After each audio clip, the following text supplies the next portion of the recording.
هزافج آوی و روژه ورگری له هریما کردستان افرو رژه کا برچاف یا لاوازی جبو خواندن و روشنبیری دیدن جبو هنگاری کرن جوی روشه افرو به برهفونا خالد دوستی وزیر روشن لاوان یه حکومت هریما کردستان ریو رسمن وکرنا دزگه نالوند یه چاپ و وشانی کرد آرمانج وکرنا وی دزگهی لیک نزی کرنا همی روشن بیرو لاوانه دکتور امین عبدالقادر برپرس دزگه نالبند جبوی با دینان سات زیرتر بحث دیکت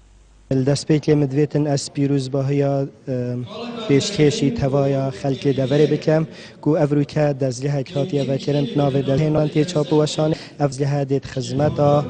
برف بیز و برنا بیری و کلتوریا دوره بیتن افریقا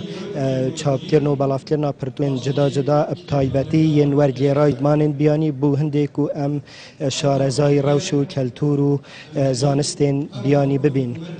رامبیر مصدق تووی اوی کاری به پنگاوا کامازن داده دیار کردن و ده همان دمدا ناوبری رخنه تند لگنجی دیگریت و دویجید جه داخل هریما کردستان نهالا کامازن یا کتیا دیکرت خواندن یا پرتوکه دا جلای گنجی و بلد جه داخل افکو گنجا هجمارا کاتن و هاریکاری جلوان از بین میاکیمه لو ما فکرنا دزگه هکی وکی دزگه نالبند افریقا کو بکاریتن خدمت کو بر فرهتوار چاپ کردن و بالاف کردن کتاب دبکتن البجم تشتکی پیروزه شو خواندن بری هر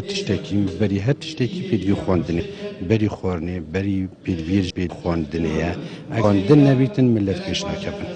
خواندوانک بجید لوازیا پرتوکه دزورینید بو سایتن انتر و پرانیا گن خوب وی کاری و مجول دیکن و بوینه اگر کوپرتوکی جداز بدن و اگرش وارد بگیرم که روشنبیری پیچه که احتمال گرینگی نداد در روشنبیری و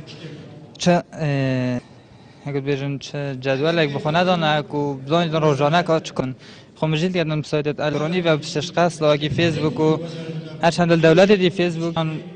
اینترنتی بو کارین باش بکاردینن ولی حلم بو ذوقه خوب کنیدن و نتیجه خراب بوی جدهو که هاتی سامی